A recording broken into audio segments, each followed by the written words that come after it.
the deer movement is just very, very strange right now. Or to me it is, or where I'm hunting, the deer movement is strange.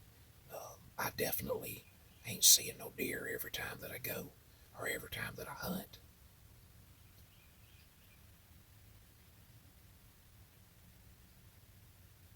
Of course, the biggest percentage of deer is moving at night. I'm getting a lot of pictures and video clips of them, and almost all buck activity is at night. Every great once in a while, I'll manage to catch a picture or video clip of a buck moving during daylight hours. But and we're kind of getting into this moon phase a little to the deeper point, to put it once again. And I'm not crazy about that, because around here, when when it starts getting lighter and lighter and lighter at night, a lot of those deer want to come out in the fields and stuff and feed at night. Uh,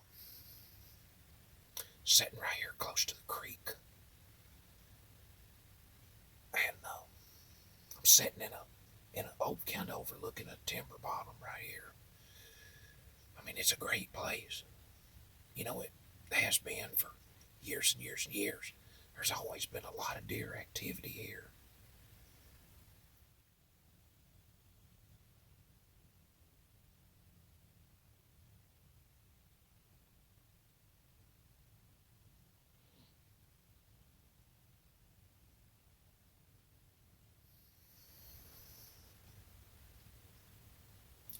You just have to you just have to watch really, really close when you hunt this spot, because these deer will move and they will be up on you before you know it. It's like they will literally appear out of nowhere.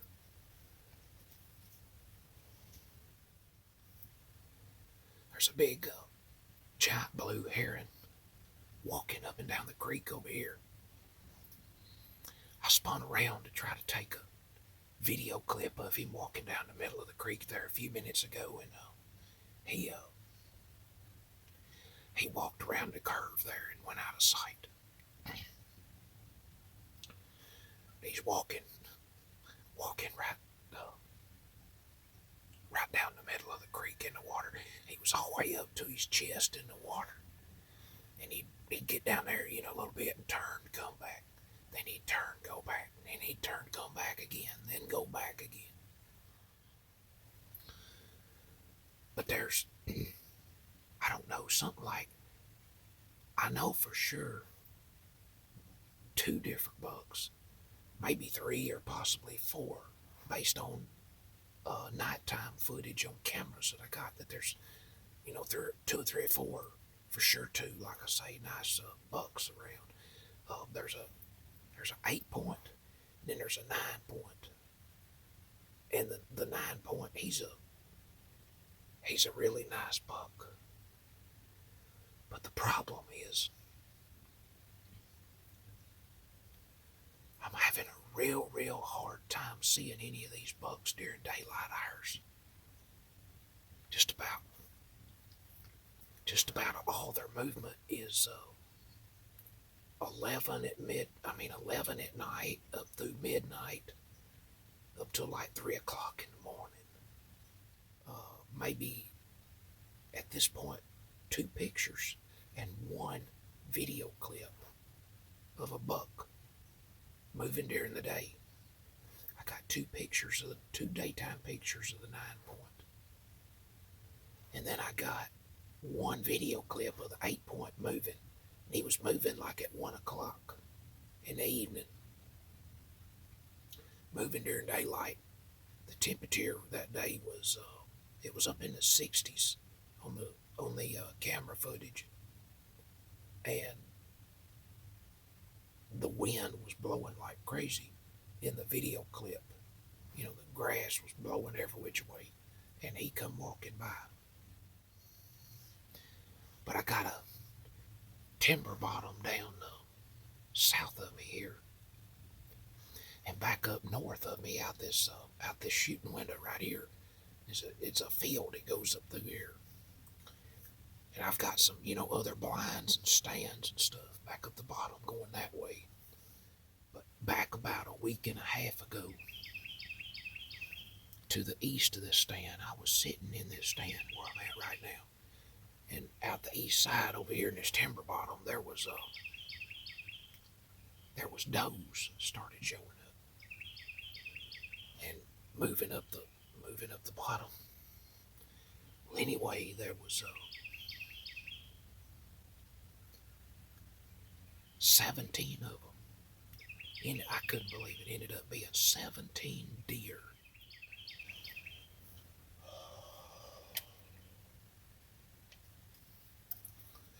Got the old 30-06 again.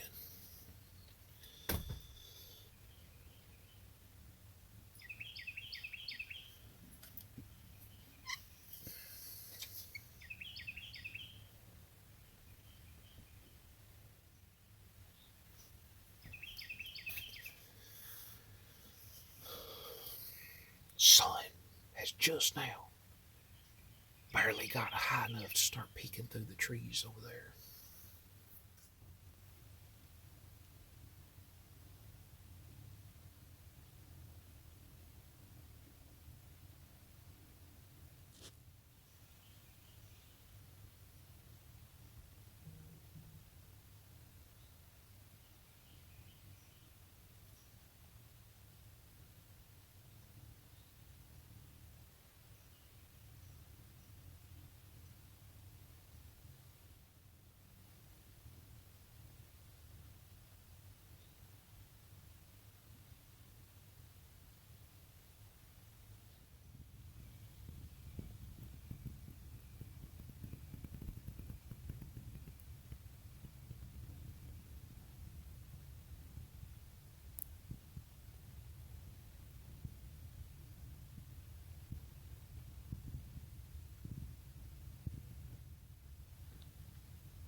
There's a friend of mine, Steve Robertson. He's hunting about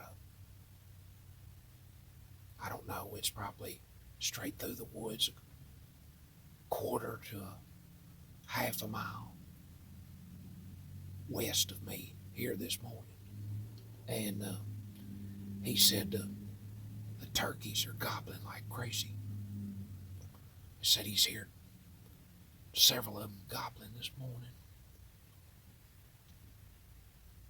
I told him it was probably something to do with the pressure, the barometric pressure.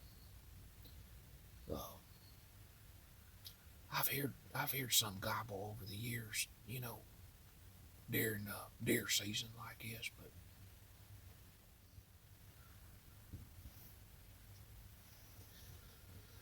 trying to keep a pretty sharp eye out in about 2 or 3 different directions here at the same time.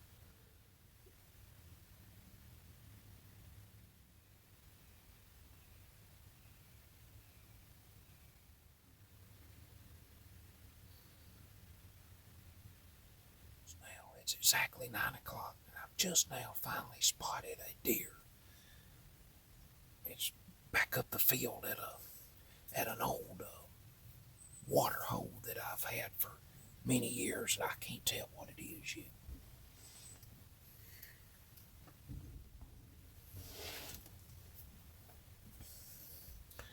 I can't tell for sure whatever deer is, but there's 3 or 4 of them up there now. Looks like does so far as I can tell.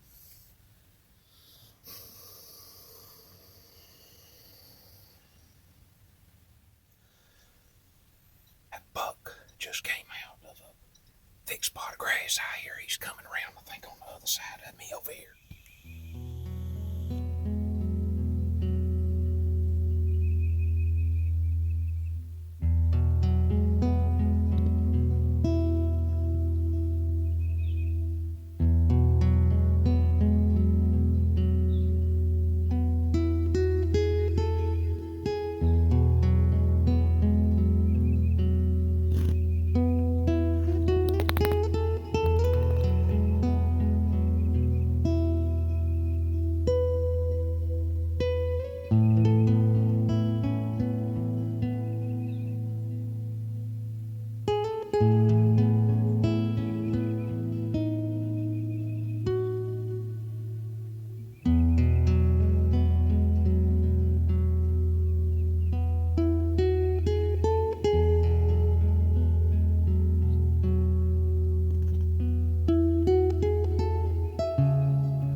was going to mention a guy that I met at a show back here a couple of weeks ago that I really enjoyed talking to. That may end up watching here. His name was Darrell Long. I'll try and say that again. Darrell Long. Really enjoyed talking to Darrell about hunting and being out in the outdoors and different stuff. But interesting conversation. He seemed like that he enjoyed himself outdoors and about much as I do, I guess.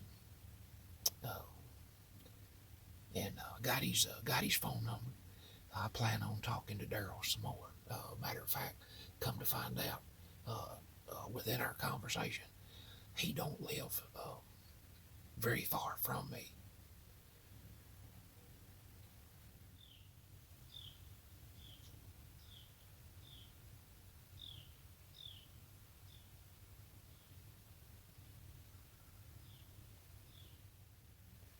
And I also spoke to another guy on the phone last night that's not too far away, named Robert Wheeling.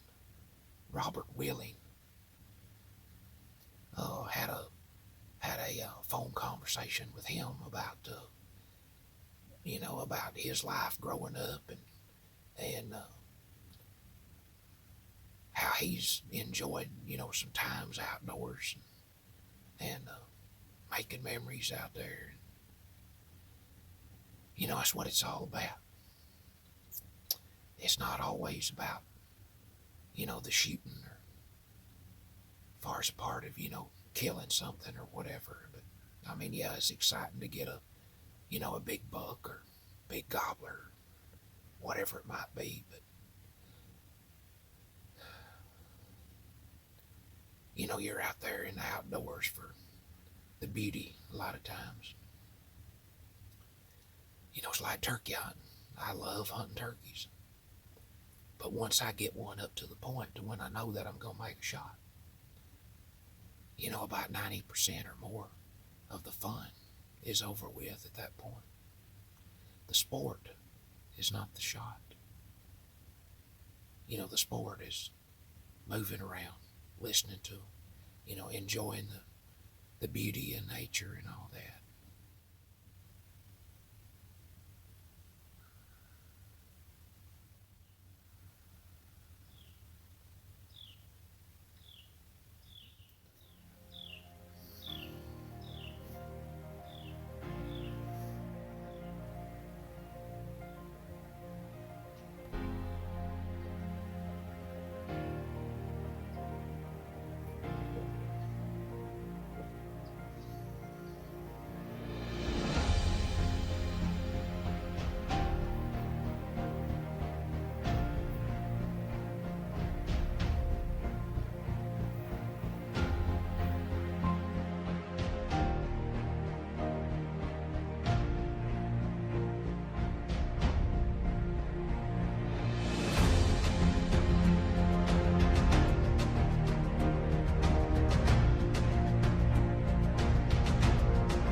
You know, nowadays, this day and time, when we start, getting around within the holidays, I start thinking about a lot of people that, that's passed away that I once knew and that I was friends with for a long time, that I hunted with and stuff.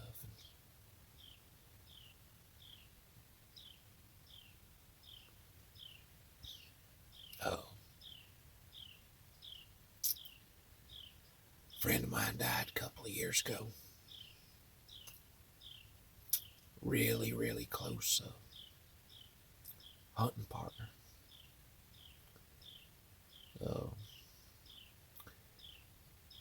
His name was Dail O'Gwynn. I got to know Dail when I was just a kid. I was just a kid when I got to know him, and Dail, he loved to still hunt. He loved slipping along different trails, and glassing with binoculars and all that. And he grew up in a town called Murfreesboro, Tennessee. Murfreesboro is up near Nashville. And that's where Dale spent his life growing up. And he Dale was once the wildlife officer. And I think it was Williamson County there, close to Murfreesboro. Actually, I think Murfreesboro's in, I think, Rutherford County. But it was either Rutherford County or Williamson County. He was an officer in one of those counties there for a while, many years ago. And then Dale, he ended up going to Alaska. Man, I remember hearing him tell some of the hunting stories from Alaska. Just unbelievable to listen to, some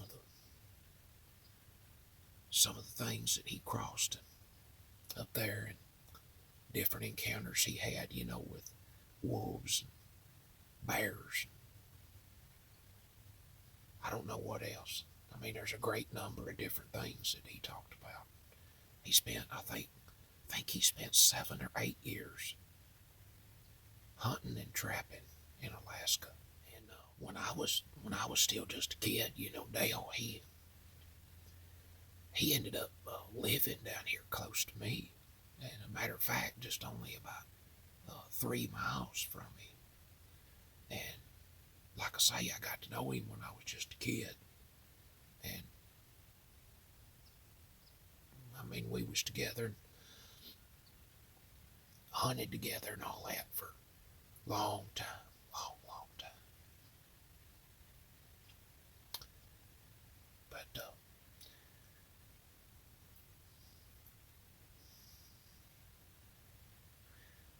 But yeah, Dale passed away a couple of years ago. It was right about the first of the year.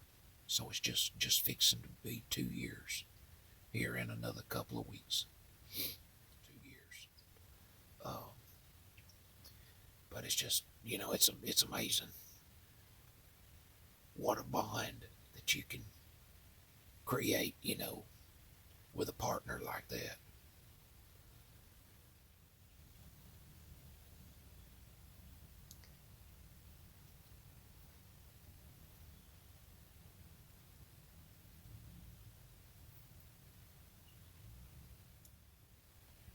I had another partner passed away on me This next spring, it'll be 4 years ago. His name was Don Epperson. I was pretty much still a kid, say, I guess, early teenager when I got to know Don. And me and Don hunted together a long time. We turkey hunted together. Me and him probably turkey hunted together, I don't know, 20 or 25 years. Had a lot of turkeys between us. I mean, between me and him both, we killed a lot of turkeys. I mean, the turkey kill number between me and Don was well beyond 200 between us both. Don, he was from northern Alabama. He was close to 100 miles south of me, and he'd come up here every year during turkey season. Some years he'd come twice. He'd come twice if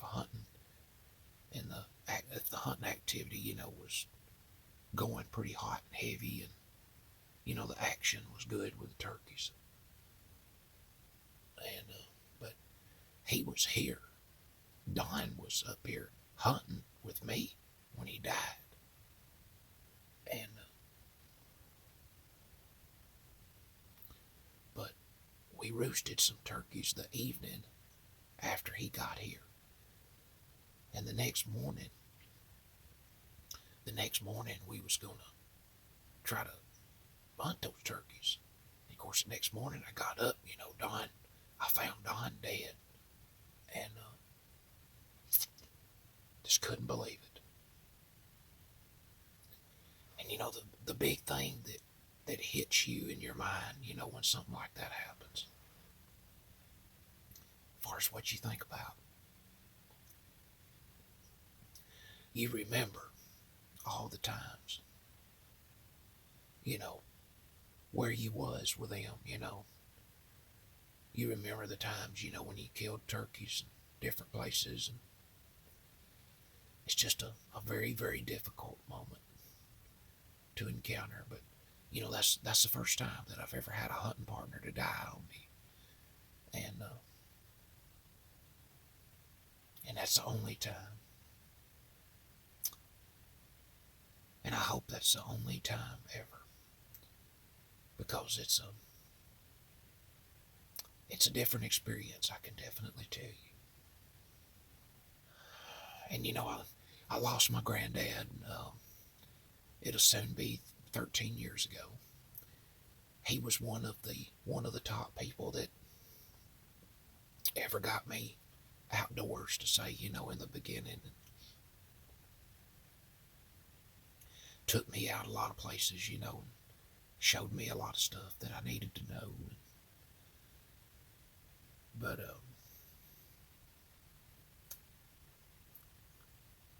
and then just period, within the outdoors, whether it be hunting, fishing, or whatever it might be in the outdoor world, or hunting or whatever, with different folks and friends and partners and stuff. It's literally amazing, at the memories that you can create outdoors. It's just unbelievable. But, you just, friends and partners, pass away on you like that. Of course, you'll go for the rest of your life,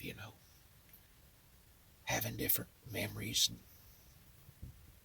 remembering things that happened and all, and times you was out with them and all that.